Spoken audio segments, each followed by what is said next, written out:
One cannot possibly understand the teaching of the saints unless one has a pure mind and is trying to imitate their life.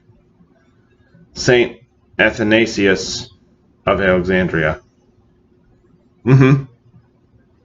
Yeah, I mean, what would even be the point of trying to, be a part of God, or trying to be a part of the Christian church if you're not trying to, be a good person.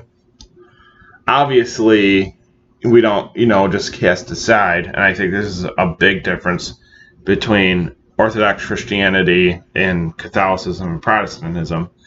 But with Orthodox Christianity, there's not anybody out there that can't be saved, because the church is there for those who want it, but also are asking for it, but are also don't know if it even exists. So you pray for the faithful, and you pray for those who aren't, or you pray for those that will come to be faithful in the faith.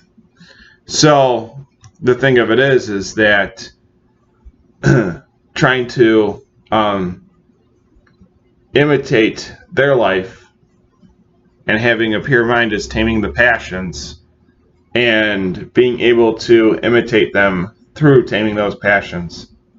And having a pure mind is trying to think more Christ-like, trying to imitate Christ on that front, and trying to be in a communion, or, approaching more so of theosis.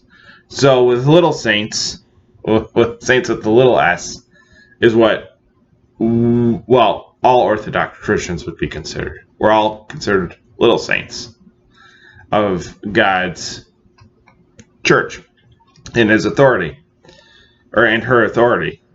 But the big S, the saints of the church, such as the church fathers, those are the ones who have reached the state of theosis. Those are the ones who have written homilies, hymns, doctrines, tomes upon tomes of just absolute knowledge when it comes to God, theology, philosophy, religion, the whole gamut when it comes to that kind of thought.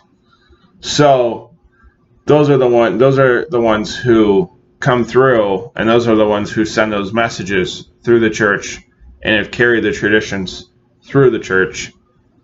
So that way it is easier to recognize and imitate their life.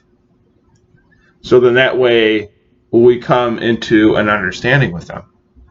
So when it comes to veneration, and when it comes to realizing that they were the ones who have preceded us, then it makes that understanding possible.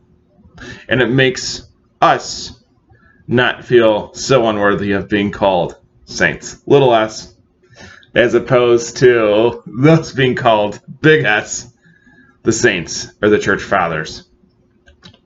And the saints of the church, I'd like to say, are not just church fathers. There's been many instances where females are also saints. And the only church that has ordained saints through every century of every age is the Orthodox Church. So, therefore, recognizing that process, it is definitely important to recognize it and be noticed by it. So, it's one of those things where those teachings reverberate and become ever more present and a lot easier to recognize.